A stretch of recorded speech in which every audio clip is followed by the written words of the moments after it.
Aku permalukan suamiku dan selingkuhannya di depan para tamu reuni sekolah.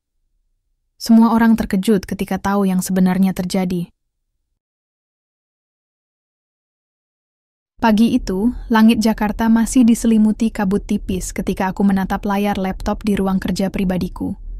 Laporan keuangan triwulan ketiga terbuka di depan mata, angka-angka itu melonjak tajam, tapi entah mengapa hatiku justru terasa hampa. Aku menyentuh cincin kawin di jari manisku, emas putih yang sudah kusam tergores waktu.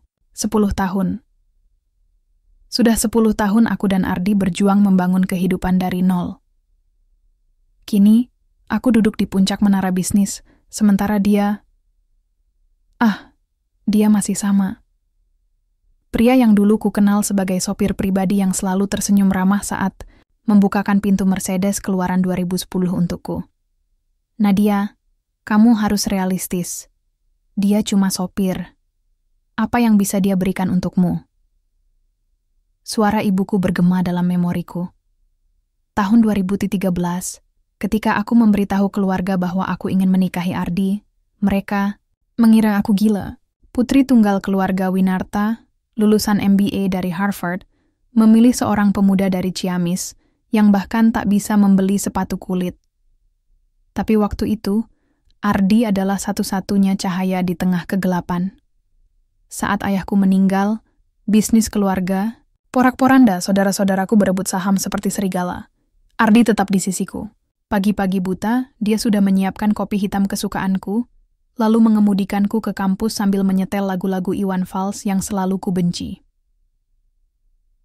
Neng CEO, nanti kalau udah jadi orang penting, jangan lupa sama supirnya ya. Godanya suatu hari, saat hujan deras membuat jalanan macet total. Aku masih ingat baunya, campuran minyak wangi murahan, dan jaket kulit tua yang selalu dipakainya. Aku jatuh cinta pada caranya memandangku. Bukan sebagai Nadia Winarta, ahli strategi bisnis, tapi sebagai perempuan yang bisa menangis karena film Titanic. Kupalingkan wajah ke jendela. Dari ketinggian lantai 62 ini, Jakarta terlihat seperti mainan Lego. Dulu, kami menyewa kamar kos di Gang Buntu, Kalibata. Ardi bekerja 3 shift sebagai sopir taksi online, sementara aku menggarap proyek startup pertama di meja lipat bekas. Malam-malam, kami berbagi semangkuk Indomie rebus sambil berkhayal punya rumah dengan taman bunga Kamboja. Permisi, Bu Direktur. Suara, sekretariku, Rani, memutus kenangan. Di depannya berdiri Siska dengan blazer merah menyala. Senyumnya terlalu manis untuk jam 8 pagi. Laporan pemasaran regional, Bu. Semua sudah sesuai target. Aku mengangguk sambil menandatangani dokumen. Gadis ini memang cemerlang, lincah, ambisius, dan punya cara unik membaca pasar. 2 bulan lalu, aku mempromosikannya jadi manajer divisi. Bukan hanya karena prestasinya, tapi juga karena ceritanya. Anak tunggal dari keluarga petani di Garut, bekerja sambil kuliah S2. Aku melihat bayanganku di dirinya 20 tahun silam. Terima kasih, Siska. Oh ya, besok ada reuni SMA suamiku.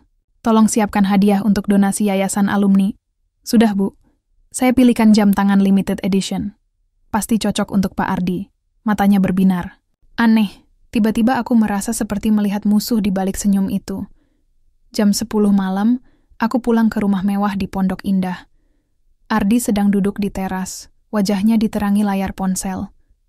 Senyumnya mengembang, ekspresi yang dulu hanya kulihat saat ia menatapku. Dari siapa? Tanyaku sambil meletakkan tas Hermes di sofa. Cuma teman lama, jawabnya cepat, menyembunyikan ponsel di saku celana. Udara Oktober tiba-tiba terasa pengap. Di kamar mandi, air hangat mengalir di tubuhku. Aku menatap cermin, perempuan 42 tahun dengan garis-garis halus di sudut mata, rambut hitam yang mulai diwarnai rutin setiap bulan, tubuh yang masih ramping berkat personal trainer bayaran mahal. Tapi malam ini, yang kulihat adalah gadis 25 tahun, yang gemetaran memegang tespek 2 garis merah, lalu berlari ke garasi tempat Ardi sedang mencuci mobil. Kita nikah, Neng. Aku janji akan kerja sampai tulang remuk. Bisiknya waktu itu, tangan kasar mengusap air mata di pipiku. Bayi itu tak pernah lahir. Kugugurkan di usia kandungan 10 minggu karena tekanan bisnis. Ardi memelukku semalaman sambil berbisik, kita masih punya waktu. Tapi kini, waktu seperti pasir yang terus mengalir dari genggamanku. Angin malam berdesir lewat jendela mobil yang setengah terbuka ketika Ardi menatap layar ponselnya untuk kesekian kalinya. Pesan dari Siska muncul lagi. Foto buku tahunan SMA mereka yang terbuka di halaman foto kelas. Wajahnya yang 17 tahun tersenyum polos di sebelah Ardi yang dulu masih kurus dengan kacamata belekan. Masih ingat waktu kita jadi partner dance di pentas seni? Aku sampai jatuh karena sepatuku kebesaran. Haha. Tulisnya disertai emoji tertawa. Ardi menghela napas. Bau Siska waktu itu. Vanila murah dicampur minyak rambut. Tiba-tiba terasa nyata di ingatannya. Dia menoleh ke jok kosok di sampingnya. Nadia sedang di Singapura untuk urusan merger, seperti biasa. Sejak setahun terakhir, aroma parfumnya yang mahal itu lebih sering menempel di bantal hotel daripada di baju Ardi. Bang, jemput aku di kantor cabang Sudirman yuk. Mobilku lagi di bengkel. Pesan Siska tiba-tiba masuk saat Ardi hendak mematikan mesin mobil. Jam 10.37 malam. Hujan rintik-rintik mulai membasahi kaca depan. Di lobi kantor yang sepi, Siska terlihat kecil dalam sweater oversize warna krem. Tanpa riasan, wajahnya mengingatkannya pada gadis SMA yang dulu sering meminjamkan pensil saat ujian. Maaf bang, aku tahu ini merepotkan. Bisiknya sambil masuk ke mobil. Aroma vanila itu kembali menyerang, lengkap dengan nostalgia yang tiba-tiba terasa manis. Sepanjang perjalanan, Siska bercerita tentang betapa beratnya menjadi anak emas Nadia. Ibu direktur itu perfeksionis banget. Kemarin aja, presentasiku dikritik habis-habisan karena font PPT-nya kurang profesional. Keluhnya dengan suara getir yang membuat Ardi tersentuh. Tangannya tanpa sengaja menyentuh lengan Ardi saat mobil melewati lubang. Ah maaf bang, aku keseimbangannya jelek nih. Esok harinya, di rumah makan Padang dekat kantor, Ardi terpana melihat Siska melahap sambal hijau dengan nasi hangat. Aku kira cewek karier kayak kamu pasti diet mulu, godanya. Siska tertawa lebar, sedikit nasi menempel di sudut bibirnya. Hidup terlalu singkat buat mikirin kalori, bang. Lagian, aku kan cuma anak desa yang cuma bisa bersyukur bisa makan enak. Kalimat itu seperti pisau dingin di hati Ardi. Tiba-tiba, dia merasa malu pada jam tangan Rolex di pergelangan tangannya. Hadiah ulang tahun dari Nadia, yang harganya setara gaji 10 tahun keluarganya di Ciamis. Pesan-pesan Siska kian sering datang. Mulai dari fotokopi susu kedelai pagi hari. Ini favoritmu kan waktu SMA? Aku bikin sendiri loh. Sampai curhat tentang betapa dia iri pada keluarga kecil Ardi Nadia. Kalian itu kayak bintang jatuh yang cuma bisa aku lihat dari jauh. Tulisnya suatu malam disertai foto kenangan reuni SMA, di mana Ardi dan Nadia sedang berdansa dengan anggun. Suatu Senin sore, Ardi menemukan kertas lipat berbentuk hati di dashboard mobil. Terima kasih udah jadi teman ngobrol terbaikku, tulis Siska dengan pulpen merah. Nadia tak pernah meninggalkan catatan. Jadwalnya terlalu rapi untuk hal-hal spontan.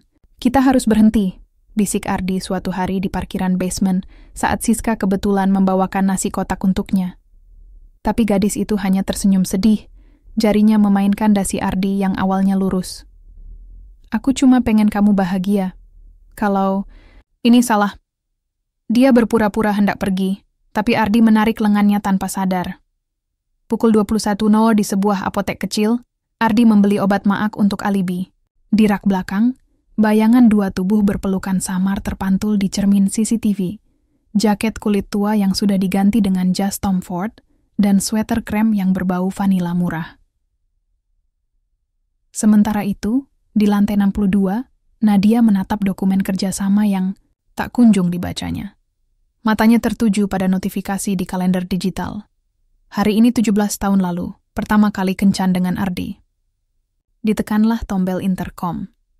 Rani, tolong belikan kue lapis legit dari toko langgananku. Bungkus yang rapi, pakai pita merah. Di meja kerjanya, secangkir kopi hitam yang dibawa Siska pagi itu sudah dingin. Ada rasa sedikit pahit di lidah Nadia saat meneguknya, seperti ada yang berbeda dari biasanya. Lampu neon di ruang server menyala redup ketika jariku menari di atas keyboard. Laporan audit internal terpampang di layar, tapi mataku tertuju pada tab browser lain yang tak sengaja terbuka. Akun email perusahaan Ardi. Ini melanggar etika. Bisik suara hati kecilku, tapi tubuhku membeku saat melihat deretan pesan dari Siska. Bang, aku masakin soto Betawi kayak waktu kita jalan-jalan ke TM dulu yuk. Kamu kan suka yang kuahnya kental. Pesan itu dikirim pukul 23.15, tepat di hari ulang tahun pernikahan kami ke-10. Tanganku gemetar mengklik lampiran foto, mangkuk soto dengan sendok ganda, latar belakang dapur apartemen mewah yang ku kenal terlalu baik. Apartemen yang kupinjamkan ke Siska saat dia mengeluh kosnya kebanjiran. Aku cuma bantu teman lama, Neng. Dia lagi kesusahan. Alibi Ardi 2 minggu lalu tiba-tiba terasa menusuk. Ku banting laptop itu tertutup.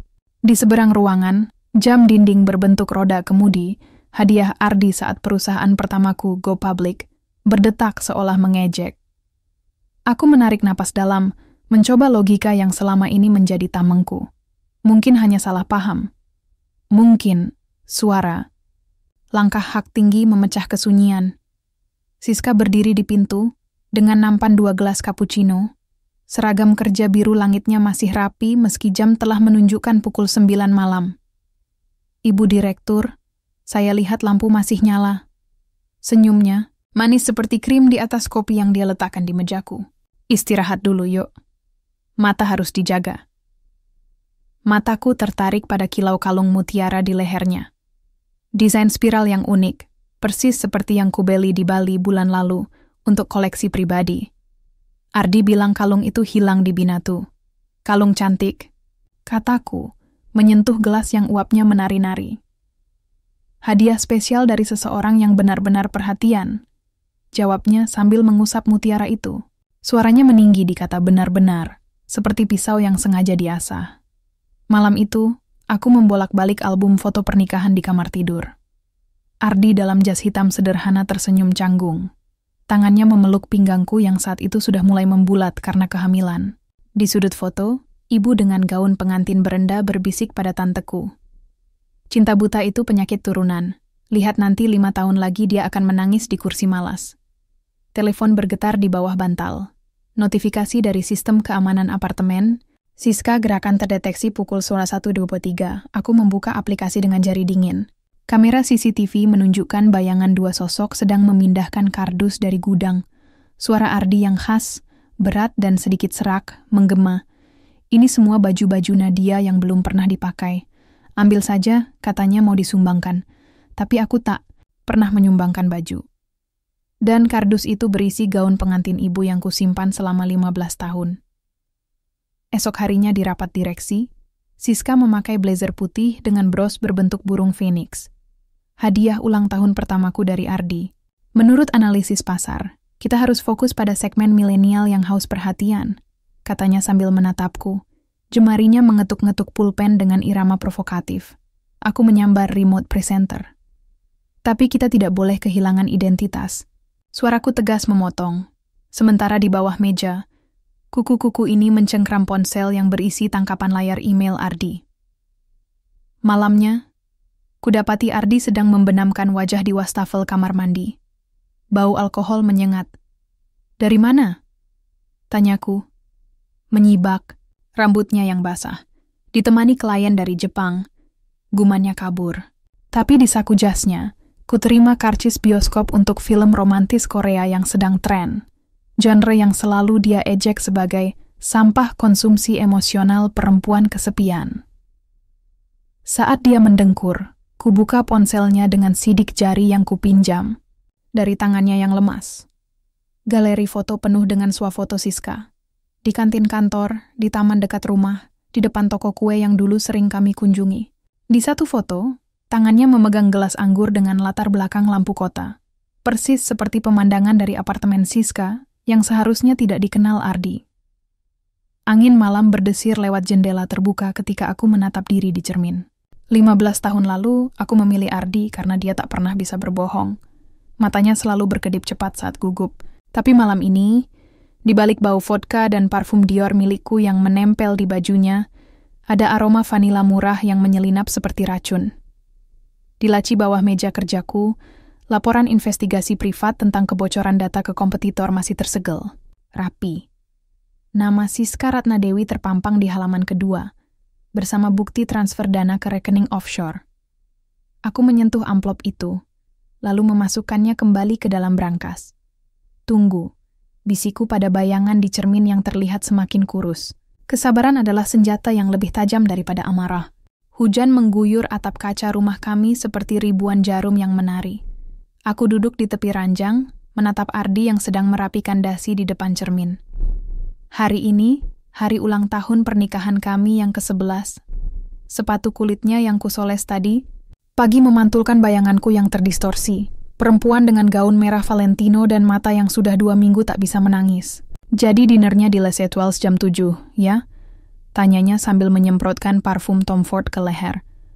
Aroma oud yang dulu kupilih karena baunya seperti hutan setelah hujan, sekarang terasa seperti kabut asap. Kau pindahkan koleksi anggur, Chateau Margaux 1990, ke gudang mana? Tanyaku tiba-tiba. Tangannya berhenti di tengah udara. Aku simpan di apartemen Siska. Katanya ruang penyimpanan di sini lembab, jawabnya, sambil mengalihkan pandangan ke jam tangannya. Sebuah kebohongan yang telanjang. Aku tahu persis apartemen Siska sudah dipasangi humidity control system oleh divisi logistik bulan lalu. Makan malam itu seperti adegan teater yang salah skrip. Ardi memesan foie gras untukku, padahal aku vegetarian sejak keguguran. Sementara Siska duduk di sudut restoran bersama klien perusahaan, matanya sesekali menyipit ke arah kami. Saat lampu restoran meredup untuk pertunjukan biola, aku melihat pantulan tangan mereka di pisau makan perak. Jari-jari itu saling menyentuh di bawah meja, secepat kilat, tapi cukup lama untuk membuat anggur di gelasku bergoyang. Kau masih pakai kalung itu, desisku di sela-sela suara biola yang melengking. Ardi tersedak wine-nya. Siska bilang, itu hadiah balas jasa karena dia bantu urus dokumen properti. Dokumen properti yang mana? Yang di BSD. Aku tersenyum pahit. Properti di BSD sudah kujual setahun lalu untuk menutupi kerugian proyek Siska. Pukul 03.00, aku membuka brankas, rahasia di balik lukisan keluarga. Laporan investigasi itu kini bertambah tebal. Transfer dana mencurigakan dari rekening Siska ke perusahaan saingan. Foto Ardi mengakses dokumen rahasia di komputerku, bahkan rekaman suara percakapan mereka di mobil. Kalau aku jadi kamu, aku nggak akan mau hidup di bawah bayang-bayang perempuan itu. Kamu layaknya jadi raja, bukan pesuruh. Di meja kerja, secangkir teh chamomile yang dibawa Rani sudah dingin. Bu, tadi pagi ada paket untuk Bapak, bisiknya ragu-ragu. Kertas pembungkusnya masih utuh. Parfum vanila murah menyengat dari dalam kotak. Kutebas pita dengan gunting letter, opener berbentuk pedang pemberian ayah. Di dalamnya kaos oblong lusuh bergambar logo Benslang yang sudah pudar. Catatan kecil terlipat rapi. Masih ingat waktu kita nyebrang rel kereta buat nonton konser mereka? Aku simpan 20 tahun. Kembalikan ke pemilik yang lebih berhak. Tanganku menggenggam erat kain usang itu. Tahun 2008, Ardi memakai kaos ini saat melamar dengan cincin kawat yang dibuatnya sendiri dari jok mobil tua. Ini simbol tekadku. Akan kuganti dengan berlian asli, janjinya. Berlian itu kini menghiasi jam tangan Siska. Kenapa kau diam saja? Teriakku tiba-tiba di tengah rapat direksi. Seluruh kepala menoleh ke Siska yang sedang presentasi. Ruangan senyap. Maaf, Bu Direktur. Wajahnya pucat tapi tetap manis. Proyek kereta cepat Jakarta-Bandung. Kenapa kau biarkan anggaran membengkak 40% tanpa laporan?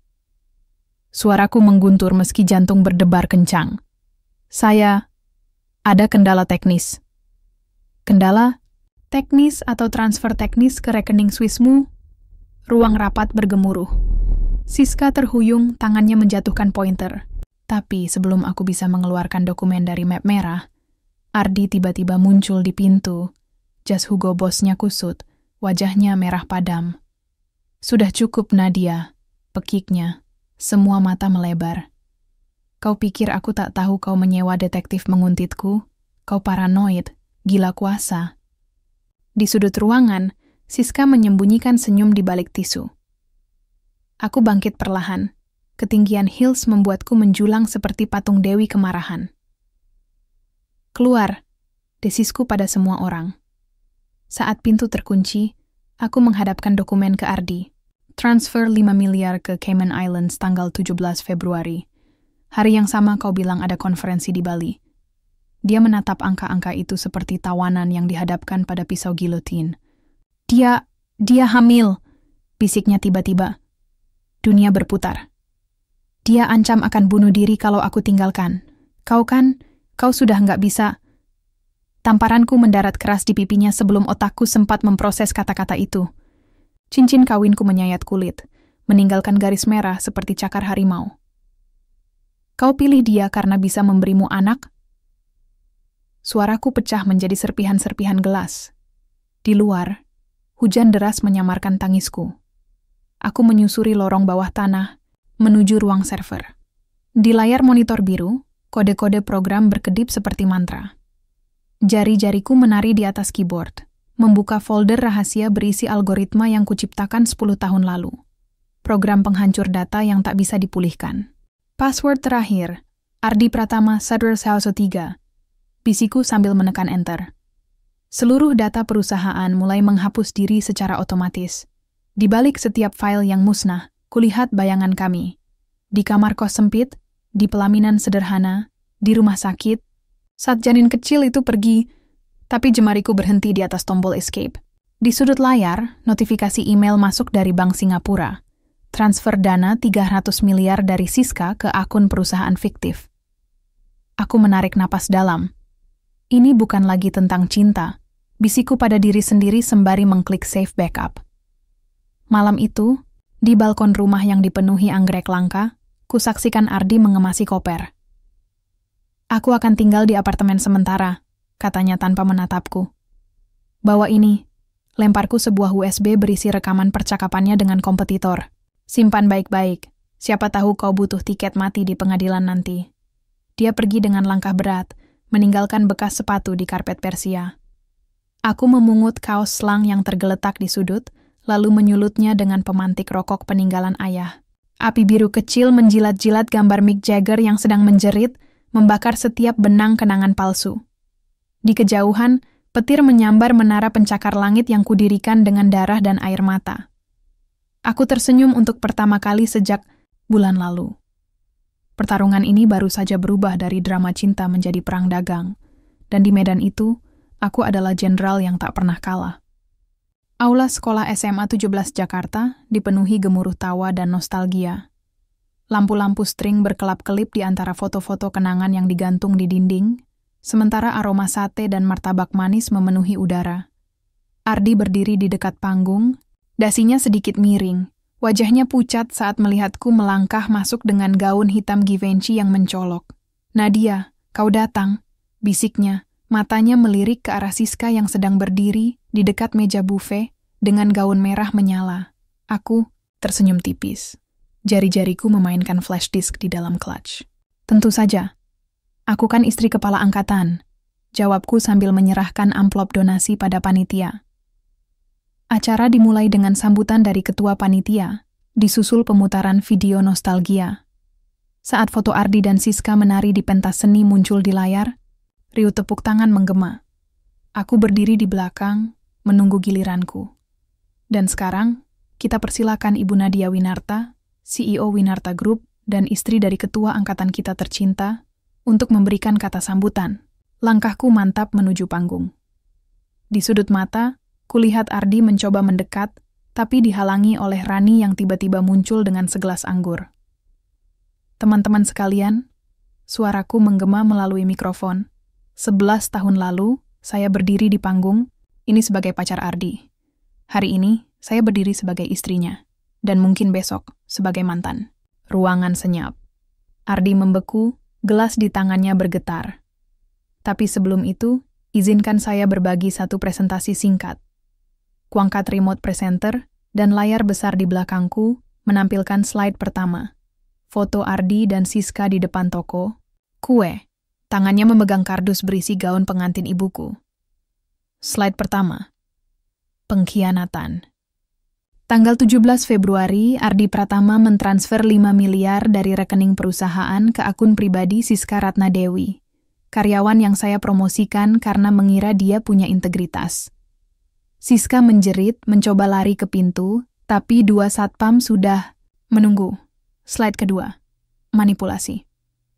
Foto-foto chat mereka muncul, termasuk rencana Siska untuk membocorkan data proyek kereta cepat ke kompetitor. Dia bahkan hamil, tapi bukan anak Ardi, melainkan bos perusahaan saingan yang membayarnya untuk menghancurkan kita. Ardi terhuyung, wajahnya pucat seperti mayat. Nadia, aku, slide terakhir, keadilan. Ku tekan tombol di remote dan seluruh sistem keamanan perusahaan mengunci semua akses Siska. Rekening banknya dibekukan, visa kerjanya dicabut. Siska Ratnadewi, Anda ditahan atas tuduhan penggelapan dan spionase industri. Polisi yang sudah kusiapkan muncul dari pintu belakang. Siska menjerit, mencoba kabur, tapi tersandung gaun merahnya yang terlalu panjang. Dan untuk Ardi Pratama, suaraku bergetar untuk pertama kalinya. Kau bebas pergi. Tapi ingat, semua yang kau miliki, rumah, mobil, bahkan pakaian di badanmu adalah milik perusahaan. Kau hanya boleh membawa kenangan. Dia jatuh berlutut. Air mata mengalir di pipinya yang masih membekas tamparanku. Maafkan aku, Nadia. Aku bodoh. Kau bukan bodoh, Ardi. Kau hanya lupa bahwa cinta sejati tak bisa dibeli dengan mutiara palsu. Aku turun dari panggung diiringi tepuk tangan yang pelan tapi penuh hormat. Di pintu keluar, Rani sudah menunggu. Dengan mobil. Ke kantor, Bu? Tanyanya. Tidak. Jawabku sambil menatap langit malam yang mulai cerah. Ke bandara. Ada proyek baru di Singapura yang menunggu. Mobil meluncur meninggalkan keributan di belakang. Di dashboard, notifikasi email masuk. Proyek kereta cepat Jakarta-Bandung disetujui investor Singapura. Aku tersenyum, menyentuh cincin kawin di jari manis. Password baru, Nadia Winarta 113. Bisiku pada diri sendiri sambil menatap masa depan yang lebih terang di ujung jalan. Matahari pagi menyinari ruang kerjaku yang baru di lantai 50 gedung pencakar langit Singapura. Dari balik kaca, aku bisa melihat seluruh Marina Bay, lautan biru yang memantulkan kemewahan dan kekuatan. Tapi pandanganku tertuju pada satu benda, di meja, cincin kawin yang kulepas setahun lalu, sekarang tersimpan rapi dalam kotak beludru hitam. Bu Direktur, meeting dengan investor dari Jepang dalam 10 menit. Suara Rani dari interkom memecah kesunyian. Aku mengangguk, tapi tidak segera bergerak. Pikiranku melayang ke malam terakhir di Jakarta, saat aku berdiri di depan rumah kami yang sudah kosong. Ardi memilih kembali ke Ciamis, membuka bengkel kecil dengan uang pesangon yang kuberikan. Terakhir ku dengar, dia hidup sederhana, tanpa jam tangan mewah atau parfum mahal. Siska. Dia dihukum 7 tahun penjara atas tuduhan korupsi dan spionase industri. Aku sempat mengunjunginya sekali, hanya untuk memastikan dia tak akan pernah kembali ke dunia yang kujaga dengan darah dan air mata. Kau menang, Nadia, bisiknya di balik kaca tebal ruang tahanan. Tapi kau tetap sendirian. Aku tersenyum. Lebih baik sendirian daripada dikelilingi pengkhianat. Tapi malam ini, di tengah gemerlap Singapura, aku menyadari bahwa kemenangan sejati bukanlah tentang menghancurkan musuh. Itu tentang menemukan diri sendiri di tengah reruntuhan. Meeting dimulai, bisik Rani saat aku masuk ke ruang rapat. Para investor berdiri, memberi hormat pada perempuan yang membalikan keadaan hanya dalam setahun. Ladies and gentlemen, suaraku tegas, hari ini kita tidak hanya membicarakan proyek kereta cepat. Kita membicarakan masa depan, di mana integritas dan inovasi adalah mata uang baru. Di tengah presentasi, mataku tertarik pada seorang pria muda di ujung meja. Dia tersenyum, matanya berbinar dengan kejujuran yang tulus, persis seperti Ardi 20 tahun lalu. Apakah Anda percaya pada cinta kedua, Bu Winarta? Tanyanya saat acara koktail malam itu. Aku meneguk anggur, memandang langit Singapura yang dipenuhi bintang. Saya percaya pada cinta yang tumbuh dari pengertian, bukan ilusi. Tapi untuk saat ini, aku tersenyum. Cinta saya adalah untuk bisnis ini. Esok harinya, ku terima paket dari Jakarta.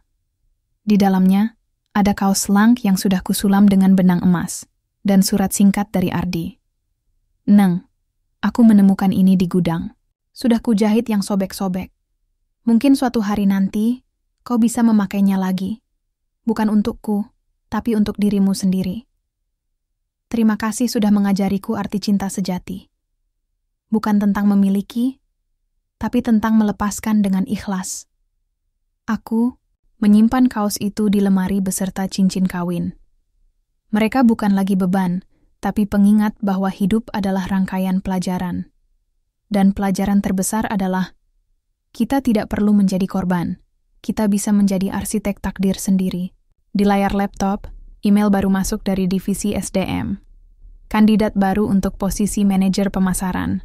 Ahmad Fauzi, lulusan ITB, pengalaman 5 tahun di perusahaan multinasional. Aku membuka CV-nya. Di bagian hobi tertulis, mendaki gunung dan membaca puisi. Jadwalkan interview, perintahku pada Rani. Tapi kali ini, cek latar belakangnya sampai ke kakek nenek. Dia tersenyum. Belajar dari pengalaman ya, Bu. Aku menatap langit biru di luar jendela. Pengalaman adalah guru terbaik, Rani. Tapi yang terpenting adalah kita mau belajar. Dan disitulah letak kemenangan sejati. Bukan dalam kehancuran musuh, tapi dalam kebangkitan diri.